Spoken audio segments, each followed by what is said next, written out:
یہ جو مختلف پراسرار علوم ہیں ان کا سیکھنا جو ہے کیسا ہے. عام طور پر آج کل یہ عامل حضرات بہت زیادہ معاشرے میں ہیں، لوگ بہت زیادہ ان کے پاس جا رہے ہیں، اس لحاظ سے ان چیزوں کے متعلق تھوڑی سی انفارمیشن ہو جائے تو اچھا ہے.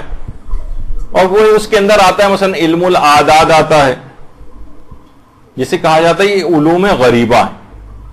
یعنی علم العادات ہے، علم جفر ہے، پامسٹری ہے جسے دست شناسی کہتے ہیں، یا مثلا قیافہ شناسی بھی ہوتی ہے ایک چیز، ہاروسکوپ، ذائچہ، تسخیر جن، تسخیر ملائکہ، موکل کو قابو کرنا، علم رمل اور طیع الارض کرنا، اور تحذیر ارواح یعنی روحوں کو حاضر کرنا، اور مختلف جادو اور طلسم جو ہوتے ہیں ان کا توڑ کرنا، یا تعویذ وغیرہ جو ہوتے ہیں ان کا کیا حکم ہے، یا مثلا شعبدے جو بازی جو ہوتی جو لوگوں کو دکھائے جاتے ہیں ان کا کیا ہے. تو یہ مختلف اس قسم کے سب علوم غریبہ ہیں، اور ان لوگوں کی کثرت ہوتی جا رہی ہے. ایسے افراد کی ٹی وی کے اوپر بھی بہت زیادہ اس قسم کے افراد آنے لگے ہیں، ان کے پروگرامز. تو دماغوں میں سوال آتا ہے کہ ان علوم کی کیا حقیقت ہے. دیکھیے سب سے پہلا تو ایک سوال یہ ہے کہ ان علوم کا سیکھنا، سکھانا اور استعمال کرنا کیسا. تو عام طور پر معاشرہ جو ہے وہ اصل میں دو ایکسٹریمز پر ہے. جو ان چیزوں کے انکاری ہیں وہ کہتے ہیں 100% یہ چیزیں بالکل غلط ہیں، نہ یہ کوئی علم ہے نہ کچھ ہے، یہ بالکل غلط ہے. اور کچھ ایسے ہیں جو ان پہ بہت زیادہ اعتقاد رکھتے ہیں. تو ظاہر ہے کہ درمیان کی راہ کا ہمیشہ انتخاب کرنا چاہیے، اور جو کہ ایک اعتدال پسندانہ ہو، نہ کہ ہر چیز کا انکار کر دیا جائے، نہ کہ اس طرح سے ہر چیز کو اقرار کر کے اڈاپٹ کر لیا جائے. دیکھیے پہلی بات تو یہ ہے کہ لوگ کہتے ہیں بھئی علوم شرعی نہیں، تو کیا ہر علم کا شرعی ہونا ضروری؟ مثلا آپ فزکس پڑھ رہی ہیں، کیمسٹری پڑھ رہی ہیں، زوالوجی پڑھ رہی ہیں، باٹنی پڑھ رہی ہیں، جیولوجی پڑھ رہی ہیں، تو ایک ایک چیز کا کیا شرعی طور پر یعنی شرعی علم کے طور پر ہونا ثابت ہے؟ نہیں، علم ہے اور شریعت نے اس کی ممانعت نہیں کی ہے، تو ان کا حاصل کرنا بھی جائز ہے.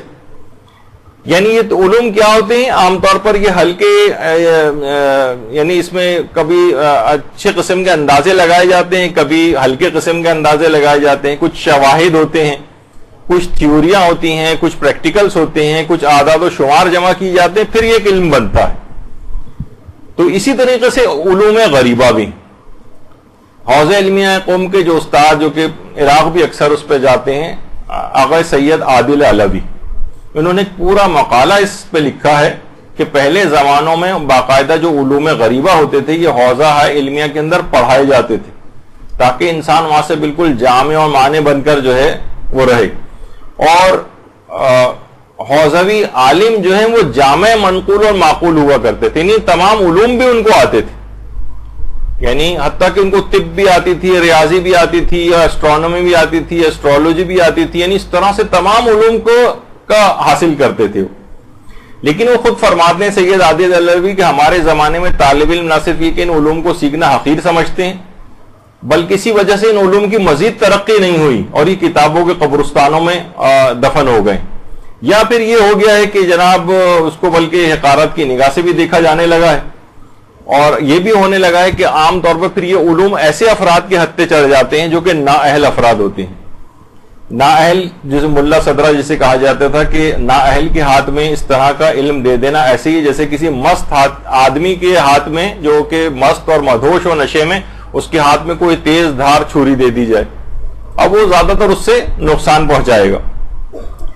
تو اب کسی چیز کو کتنی بار پڑھنا ہے، جیسے مختلف اوراد اور اذکار ہوتے ہیں، کس چیز کو کتنی دفعہ پڑھیں تو اس سے کیا ہوگا، یہ خود ایک اعداد و شمار علماء نے چیزوں کے جمع کیے ہیں. ہوتا ہے نا کہ جناب یہ ذکر پڑھا جائے تو 1545 دفعہ پڑھا جائے، تو یہ 75 دفعہ پڑھا جائے، تو 110 دفعہ پڑھا جائے، تو یہ 9000 دفعہ پڑھا جائے، بہت سارے. تو یہ لوگ کہتے ہیں کون سی روایت میں آیا ہے، تو بعض اوقات روایت میں نہیں آتا، لیکن ان علوم پر پریکٹس کر کے ان عالموں نے یا ان وظائف کو جاننے والوں نے باقاعدہ تجربات کر کے دیکھا کتنی دفعہ پڑھنے پر اثر پذیری ہوتی، پھر اس کے اعداد و شمار جمع کیے گئے. ہمیشہ یہ نہیں ہوتا کہ کون سی روایت کے اندر دکھایا جائے، کچھ تجربات بھی ہوتے ہیں. تو بہرحال اس میں انہوں نے یہی بات کہی کہ دیکھیے ہر معلول کے لیے علت کا ہونا ضروری ہوتا ہے. ایک پورا قانون، ایک پوری کائنات کے اندر قانون علیت کے تحت کائنات چل رہی ہے. یعنی ہر معلول کے لیے علت اور ہر علت کے لیے ایک معلول ہے. سے چھوڑ دیجیے, بعض اوقات نہیں دماغ میں سمجھ میں آ رہا ہوتا کہ علت اور معلول میں ہمیشہ مناسخت کا ہونا ضروری ہوتا ہے. لیکن مثلا وہ فرماتے ہیں عادل علوی, مثلا انہوں نے ایک چیز مثال دی بڑی اچھی اور آپ کے کام کی بھی ایک مثال دی ہے کہ اگر کوئی زمزم اور زعفران سے اپنے دائیں ہاتھ پر آیت الکرسی لکھے, یقیناً اس وقت باوضو ہونا چاہیے, باوضو ہو کر زمزم اور زعفران کو ملائے اور اس سے اپنے دائیں ہاتھ کی ہتھیلی پر آیت الکرسی لکھے اور اسے چاٹ لے اور 7 مرتبہ اس عمل کو انجام دے, تو مشاہدہ یہ ہے کہ اس کا حافظہ بہت قوی ہو جاتا ہے. تو اب انہوں نے ایک مثال بھی دی اس کی, یعنی کچھ چیزیں ایسی ہیں کہ جو تجربات سے جو ہے وہ پتہ چلی. تو اب ان کے کیا اثرات ہیں, یعنی علت اور معلول, یعنی سمجھیں گے حافظہ قوی ہونے والی وہ جو چیز تھی, وہ بٹن تھا, وہ جو جس طرح آپ اب یہاں پر بٹن دباتی ہیں اور ایک دم سے لائٹ جل جاتی ہے, بٹن دباتی ہیں اور مثلا پنکھا جو ہے وہ کھل جاتا ہے اور ہوا دینے لگتا ہے. اسی طریقے سے کائنات میں مختلف چیزیں ہیں کہ ان کو کرنے سے وہ پتہ چلانا ہوتا ہے کس سے کیا چیز ہوتی. تو بعض اوقات یہ ہوتا ہے کہ یہ علوم کے جو ماہرین ہوتے ہیں ان کے بعض اوقات تجربات ہوتے ہیں اور مشاہدات ہوتے ہیں, پھر اس کو یہ لوگ رقم کرتے ہیں اور یہ دوسرے لوگوں کو بتاتے ہیں. اچھا, یہ جو علوم غریبہ ہے, آیت اللہ سیستانی فرماتے ہیں کہ اگر ان کو حاصل کرنے کے لیے کسی واجب کو ترک نہ کیا جائے, نہ کسی حرام کام کا ارتکاب کیا جائے اور کوئی شرعی رکاوٹ نہ ہو, تو ان کا سیکھنا بھی جائز ہے اور ان کا پڑھنا بھی جائز ہے. یعنی کوئی حرام کام نہیں ہونا چاہیے ان کو سیکھنے کے دوران.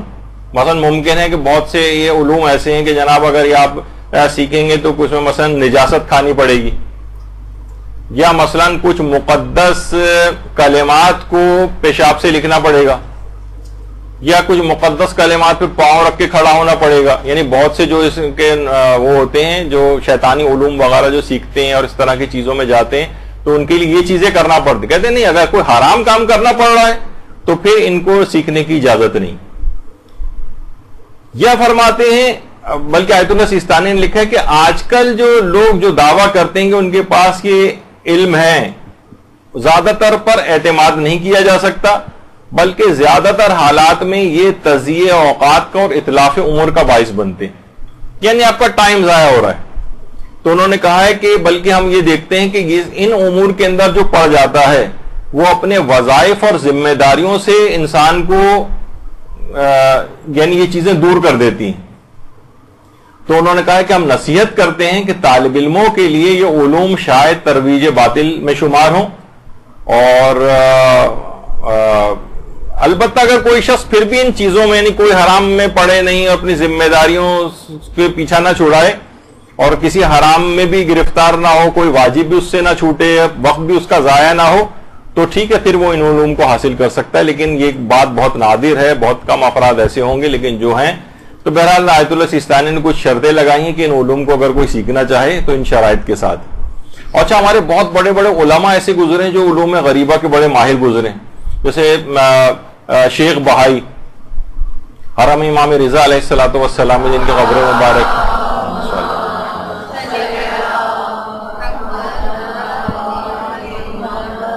بہاؤدین عاملی جن کو لبنان میں لبنان میں پیدا ہوئے تھے, اور علوم غریبہ انہوں نے اپنے استاد محمود دہدار سے جو ہے وہ حاصل کیا تھا. اسی طرح علامہ مجلسی تھے, یہ علوم غریبہ کے بڑے ماہر تھے.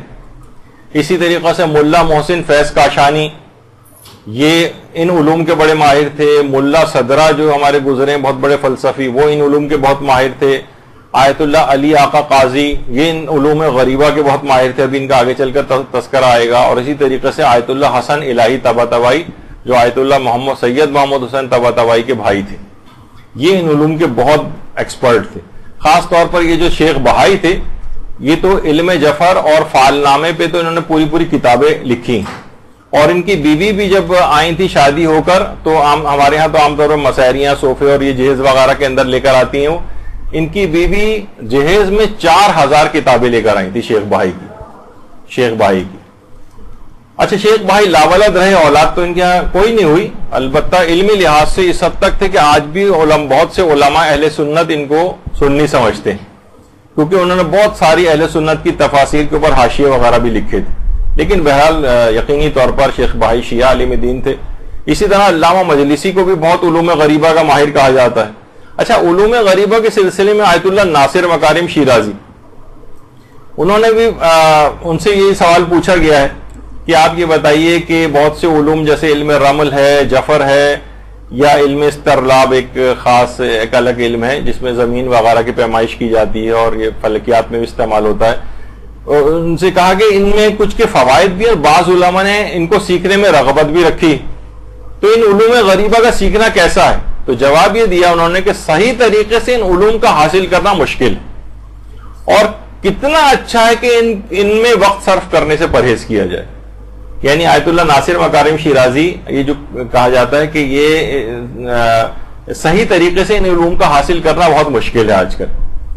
تو بہرحال اچھا در محضر آیت اللہ بہجت, اس میں بھی ہے کہ ایک دفعہ آیت اللہ بہجت کے پاس ایک شخص آیا, کہا کہ میں یہ علوم غریبہ سیکھنا چاہتا ہوں, تو میں جن اساتذہ کے 2 اساتذہ میری نگاہ میں ہیں میں ان کی طرف جانا چاہتا ہوں, آپ مجھے ایڈوائز دیں. ایک تو آقا شیخ محمد حسین اصفہانی ہیں اور دوسرے آیت اللہ سید عبد الغفار مازندرانی. اب میں ان دو سے حاصل کرنا چاہتا ہوں علوم غریبہ. اچھا اب دیکھیے ان علوم غریبہ سیکھنے میں کتنا رسک بھی ہے. آیت اللہ بہجت کے پاس آیا, کہا کہ میں ان دونوں میں سے بتائیں کس سے سیکھوں. انہوں نے کہا کہ اگر تم شیخ محمد حسین اصفہانی کے پاس جاتے ہو تو انہوں نے اگر سکھانے میں تمہیں کوئی غلطی نہیں کی تو تم اعلیٰ علیین تک پہنچ جاؤ گے, اور اگر انہوں نے سکھانے میں کچھ غلطی کر دی تو تم اسفل سافلین کے اندر گر پڑو گے. اور اگر تم سید عبد الغفار مازندرانی کے پاس جاتے ہو اور انہوں نے سکھانے میں غلطی نہیں کی تب بھی ممکن ہے تم اعلیٰ علیین تک نہ پہنچ سکو, اور اگر سکھانے میں غلطی کر دی تب بھی تم کم سے کم اسفل سافلین میں نہیں گرو گے. تو اب تمہارا مرضی کسی کے پاس بھی چلے جاؤ, البتہ میں یہ کہتا ہوں کہ دوسرا انتخاب زیادہ بہتر ہے, محتاط ہے, کم سے کم اعلیٰ علیین میں نہ گئے تو کم سے کم اسفل سافلین میں تو نہیں گرو گے. تو یہ احتیاط, تو ان علوم کو حاصل کرنے کے لیے بھی احتیاط کی ضرورت ہے, اور یہ ایسے افراد بہت ذرا سا بھی جو یہ شوق رکھتے ہیں وہ عام طور پر خواتین بھی اس قسم کے شوق بلکہ مردوں سے بھی زیادہ رکھتی ہیں, تو اس طرح کے افراد کے چکروں کے اندر زیادہ آ جاتے ہیں اور پھر وہ نقصان اٹھاتے ہیں. تو اب مسئلہ یہ ہے کہ ایک تو یہ کہ بہت طویل عرصے تک ان علوم کو حاصل کرنا پڑتا ہے. بہرحال یہ علوم ہیں تو ان کا یکسر انکار تو نہیں کیا جا سکتا. یہ وجہ ہے کہ آیت اللہ حافظ بشیر نجفی سے بھی سوال پوچھا گیا کہ کالے جادو میں اور نوری علم میں کیا فرق ہے. کہہ رہے ہیں اکثر پیر فقیر یا عامل نوری علم کا تعویذ دیتے ہیں جس میں باکس بنے ہوئے ہوتے ہیں, باکسز یعنی, اور اس میں عربک گنتی لکھی ہوتی ہے. اس کی حقیقت کیا ہے یہ وضاحت فرمائیں, خاص طور پہ تعویذ وغیرہ. انہوں نے جواب دیا کہ یہ بہت گہرا علم ہے, اس کو حاصل کرنے کے لیے بہت ماہر استاد کی ضرورت ہے, کئی سال پڑھنے کی ضرورت ہے. جس طرح دوائی دینے کے لیے ڈاکٹر کئی سال تک علم حاصل کرتا ہے, اس طرح اس کے لیے بھی ہے کہ جو کوئی 1-2 سال پڑھنے سے کوئی ڈاکٹر نہیں بن سکتا, اسی طرح کوئی 2 سطریں پڑھنے سے حقائق تک نہیں پہنچ سکتا. تو بہرحال یہ ہے کہ یہ بڑے اس طرح کے علوم ہیں, اس میں انسان کو کوشش کرنی چاہیے کہ اس طرف نہ جائے. اچھا آیت اللہ عراقی تھے, آیت اللہ عراقی ان کی جو استفتاءات ہیں اس میں یہ کہ ان علوم کا سیکھنا انہوں نے کہا ہے کہ جائز ہے بشرطے بغیر کسی کمی بیشی کے آپ تک پہنچ جائیں.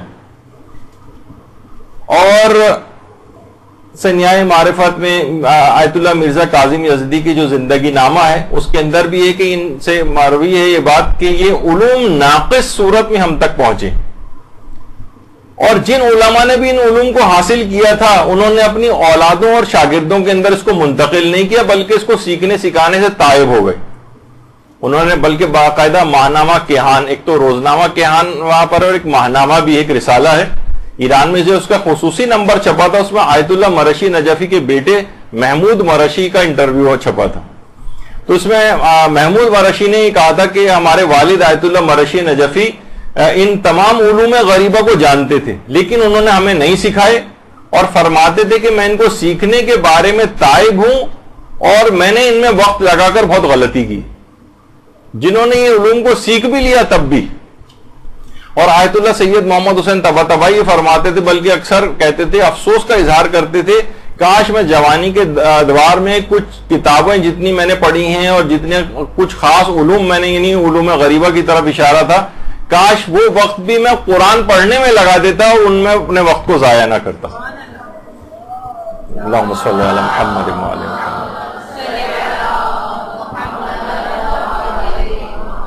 تو بہرحال نتیجہ گیری یہ ہوئی آخر میں کہ اگر کسی حرام کام کا کوئی ارتکاب نہ ہو، کسی واجب کام کو ترک نہ کیا جائے اور انسان اپنے وظائف اور ذمہ داریوں سے پیچھا نہ چھوڑائے، اس سے کوئی فرار اختیار نہ کرے اور کوئی شرعی ممانعت نہ ہو، تو بہرحال یہ علوم سیکھنے جائز تو ہیں. لیکن زیادہ تر حالات میں دیکھا گیا ہے کہ تضییع اوقات ہے، اتلاف عمر ہے، اور انسان بلکہ دیکھا گیا ہے کہ ان میں جو پڑ جاتا ہے پھر وہ واقعتاً ان چیزوں کا ہو کر رہ جاتا ہے، بہت سارے اس کے ساتھ اس سے حرام بھی ہوتے چلے جاتے ہیں. تو اس طرف نہ جانا ضرور بہتر ہے. البتہ اگر کوئی شخص ان تمام چیزوں سے اپنے آپ کو بچا لے تو آج بھی بہت سے طالب علم نجف اور قم میں ان علوم کی طرف یہ علوم رکھتے ہیں اور ان چیزوں کو حاصل بھی کرتے ہیں. بلکہ چند سال پہلے علامہ طالب جوہری صاحب قبلہ جب یہاں تشریف لائے تھے تو انہوں نے بہت سارے اس طرح کے علوم کے متعلق ان سے بات چیت ہوئی تھی، تو انہوں نے یہاں پر یہی کہا تھا کہ نجف اور قوم میں بہت سارے آپ کو ایسے بوڑھے بوڑھے افراد جو اپنی بغلوں کے اندر مفاتی لے کر گھومتے آپ کو نظر آتے ہیں، وہ بہت زیادہ اس قسم کے علوم اپنے پاس رکھتے ہیں. تو بہرحال وہ اپنے آپ کو اس سے اگر مفاسد سے انسان بچا لے تو ان علوم کو حاصل بھی کر سکتا. اور اصلاً دیکھا جائے تو اپنی ان علوم میں اپنی توجہات کو آپ کو ہم سب کو لگانا چاہیے جس سے آخرت بنتی. حضرت ابو ذر غفاری ایک جملہ کہا کرتے تھے کہ اصل علم وہ ہے جس سے پورے سرات کی باریکی پتہ چلتی ہے. یعنی حقیقتاً آپ کو احساس ہو کہ اچھا میں آخرت کو میں کیسے حاصل کروں، پورے سرات کی باریکی کا یہ مقصد کہ اپنے آپ کو کیسے یہاں سے بچا کر اس پورے سرات کو کراس کر جاؤں. اپنی پوری توجہات علوم کی طرف لگانی چاہیے، نہ کہ آپ نے دیکھا کہ بڑے بڑے علماء بھی اس سے تائب ہوئے ہیں اور کہتے ہیں کہ ہم نے بلا وجہ ان علوم میں اپنے وقت کو صرف کیا، کاش ہم وہ وقت بھی قرآن وغیرہ کے اوپر لگا دیتے. برحمتك يا أرحم الراحمين وصلى الله على محمد وآله الطاهرين.